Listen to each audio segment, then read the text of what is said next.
So we're gonna start with cutting the pieces. These used to be a few planks I show you of walnut.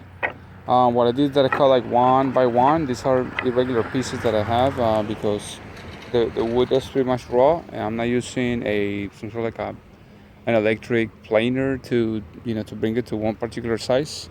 I mean, it was cut almost to 1 inch, so I'm just kind of ripping it a little bit to one by one, close to one by one.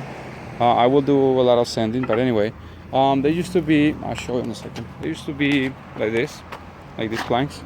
And the idea is to make to make the board not uniform, meaning that we want to have that look that you saw on the final video or the final product.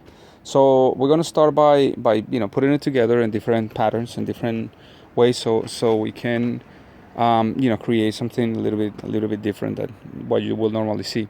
So let's start by cutting more and start making the pattern really well. You want to use some really good wood glue that will hold the boards together. So I decided to also cut some pieces about ½ inch thick.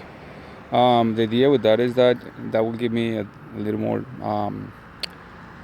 detail into the board that's going to be a final plank.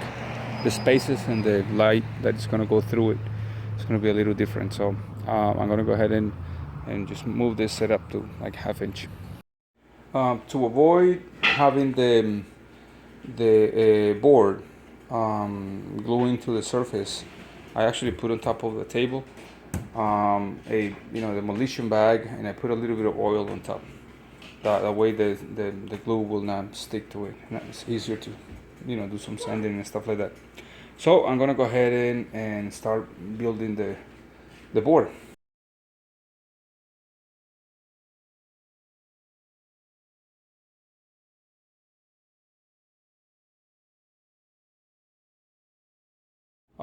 So now I have the configuration over here at the table.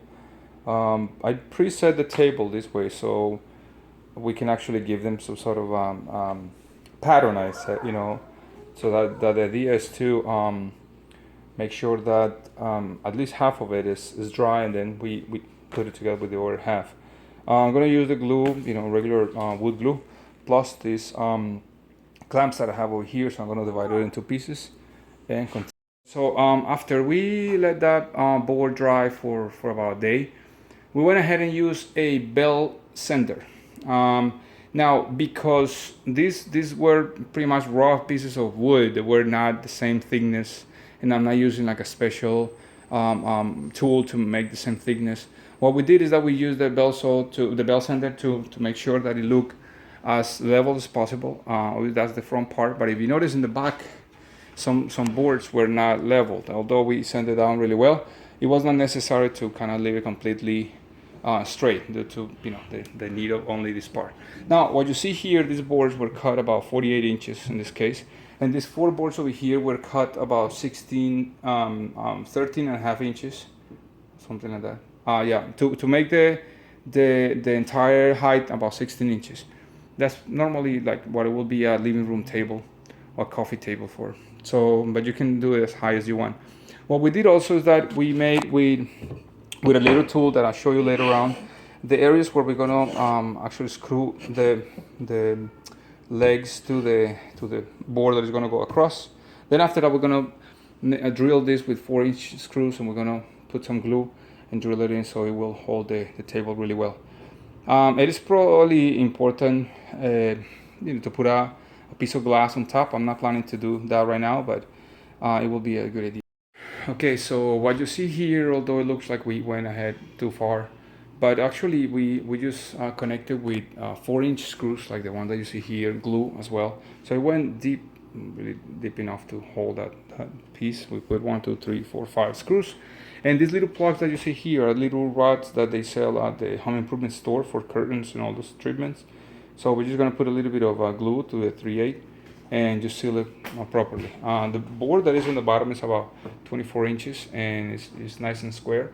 We use also the 4-inch screws in the bottom with some glue, and the type of drill bits that we use the 3/8 drill bit. We also use the T25 drill tip, and also this 1/8 drill bit. So what we're gonna do now is sand it down, put some stain on it, and then the sealer. Okay, so now you see that the table was sanded really well. Remember that we used those plugs, and now we sand it down really well. So what we're gonna do now is apply the stain. I'm gonna use a dark stain, although the wood is kind of dark. I want to use this dark stain so it looks a little nicer.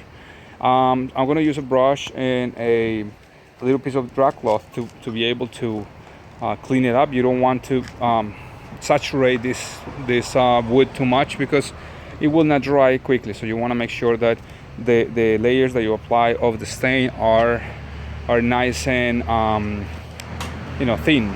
Okay, so we're gonna apply, let it dry, and then apply the finishing. So let's continue.